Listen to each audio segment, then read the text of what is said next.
The way that the information I have works is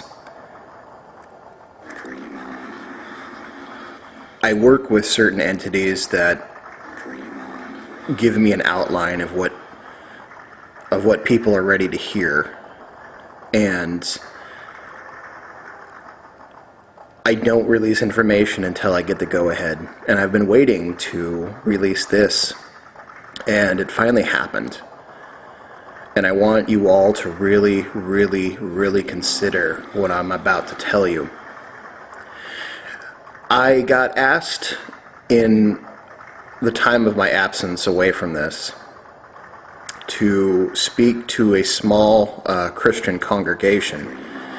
Now, the pastor knows that I am a magician.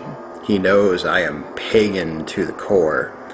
But the information that I had, which he had heard through secondhand information of someone else that I told, he knew that it was no longer time to argue about where the information was coming from, that this wasn't a Jesus thing, this wasn't a Christian thing, this wasn't a pagan or even a religious thing, that this is just the way it is.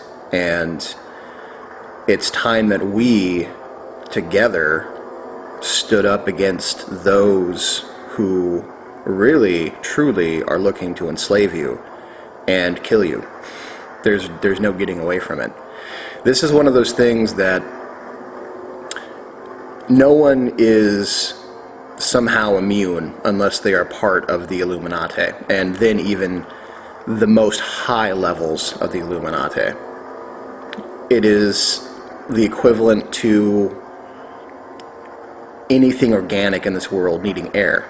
You simply require it. And there's no special thing that has made you not a receptor of the Faustian Pact. You are simply a part of it until you choose not to be. That is the most insidious thing about this, is that your silence is the consent, and your ignorance of it keeps you from ever saying no. Publicly, I went and spoke. It wasn't a large congregation. And it was difficult for about the first 10 minutes because I kept having people scream Jesus at me and point like they were shooting Jesus rays. I don't know what you guys do. Really, it wasn't until I got into it that they all kind of shut up, sat down, and realized the depth, the gravity of the situation. And then, with their hearts and minds made up to be free, when they awoke into their higher purpose, I could see this small spark, and they said, wow, I'm not waiting for Jesus, I'm becoming. And I said, there it is. Now you see. So, changing hearts and minds, one little church at a time.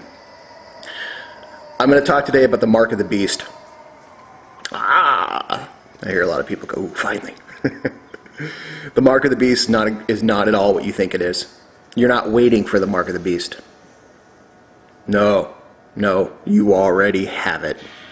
It was given to you and you didn't even know it. It's not on you. It's not a chip, although it could very well day one, be. It's definitely linked to that. There's not going to be hordes of government officials and military personnel walking around forcing tattoos on you.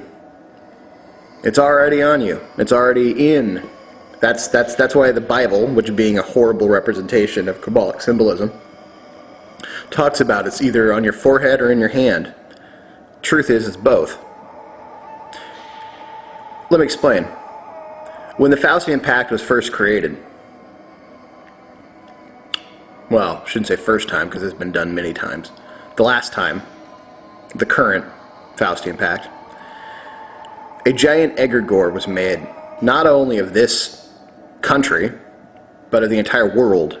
There's a giant world egregore, a astral entity that's not Gaia, although a lot of, well, I shouldn't say it, a lot of, 99% of you who are goddess worshippers, not that there's anything wrong with a goddess, and trust me, we have powerful, beautiful, sexual, liberated, wild women, goddesses, but people who are co-opted into the New Age movement who believe that they're worshiping a Gaia are actually worshiping a giant egregore. What they do to that earth manifests down to this earth. What they do to that egregore country that we believe is our U.S. sovereignty, which is not, is what happens to this country. So, seeing that there's a global egregore and different country egregores, you all now must know that you yourself have an egregore made of you. So when you wake up sometimes, some of those dark beings over you aren't necessarily just other entities. It's your own egregore that depends upon you staying asleep so that it can stay in consciousness, so that it can still be alive. Do you get it now? This is why it's so furious at you when you wake up. This is information that I've not given out yet, because you weren't ready to hear it. Now you are. Those dark entities, one of them is going to be your own egregore. And guess what? It hates you, because it knows its life depends on how long you stay asleep. Think about that. Now also understand that the mark of the beast is your social security number. Have you ever done your numerology on your social security number? I invite you to. What you'll find is very interesting. You have already been marked. It is already in your egregore. It is in the forehead of your egregore, meaning the mind, the psychic link between you and your egregore. And it is in your hand. It is in the work that you do. Your physical body, by this corrupted, awful, scum-fueled, venom-filled snake pit called the Illuminati and their reptilian masters, have decided that your physical flesh has an intrinsic value. That they have put a monetary system, which is their form of money, which is a form of money, over. And they use you, your egregore country uses you as collateral to borrow against. They've already decided how much you're worth. It's interesting that the group that worships the black sun, which is a gigantic universal drain, sucks the life from everything,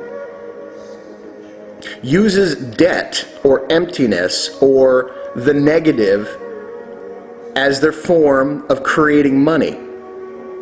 It's a religion, a full-on, absolute religion.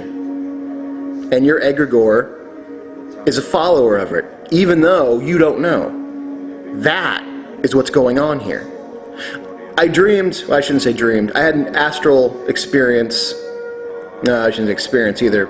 I had the astral projection where, I'm not sure I said that right. Oh well. Anyways, years ago, there was another Wiccan priest that really didn't like me, and I called him out on a lot of his bullshit, and I called him out on a lot of things that he was doing. He decided that he was going to try to use astral influences against me. I decided that if I were to go against him physically, I would probably wind up in jail. Crushing him was not going to be a problem. But I decided to go to a place that man's law had no power over me. And I went to visit him directly in my astral body, closest to the physical realm. Real-time astral projection. Shape-shifted as a bear.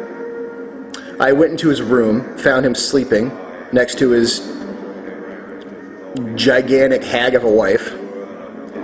And over him, in the old witch cults, they would usually take your number, which means I got your number, like how tall you are, your measure.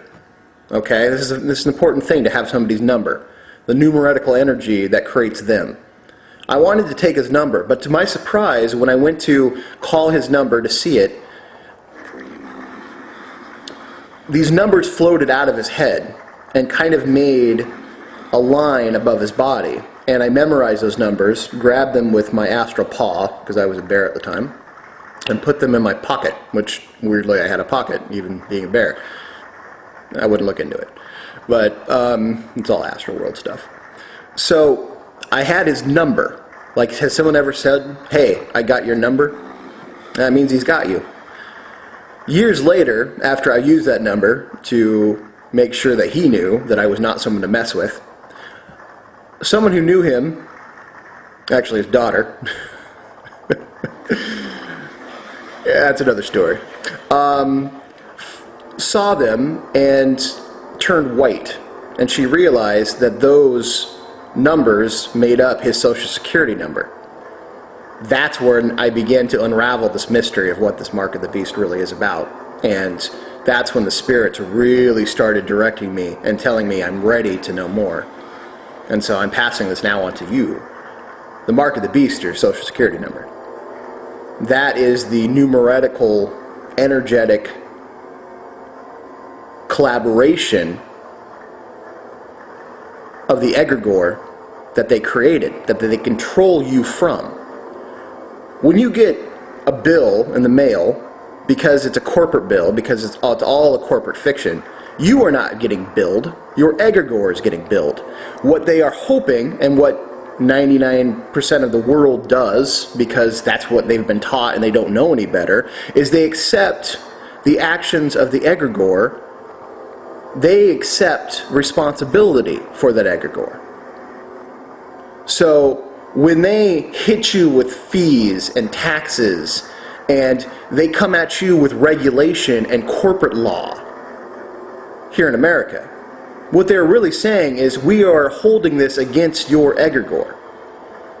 And if you do something, your egregore also does it, because it's linked to you, although it does have abilities that you don't have.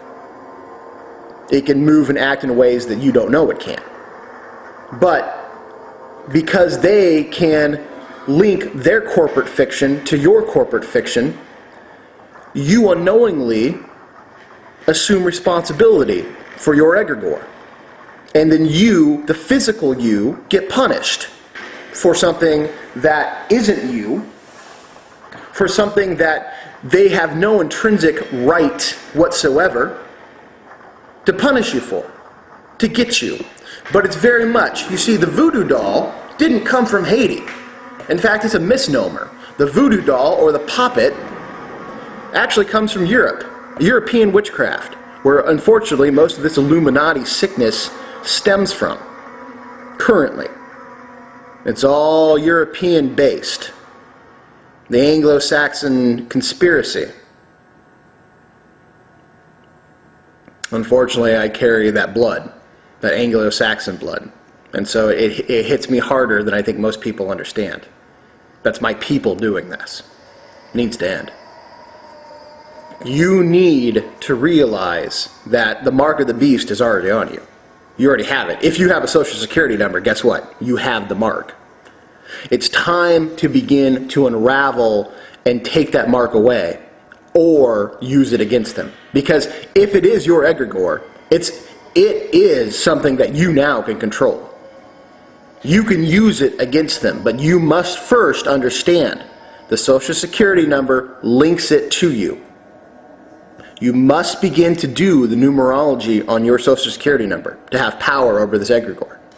I want you to think about this and really get it in your head that this is something that you need to begin looking at. You will begin to see how many other ways you've been co-opted in the Faustian Pact. In a while, I'll release how to work with your own personal egregore that you didn't create. You will be amazed the damage you can do with it.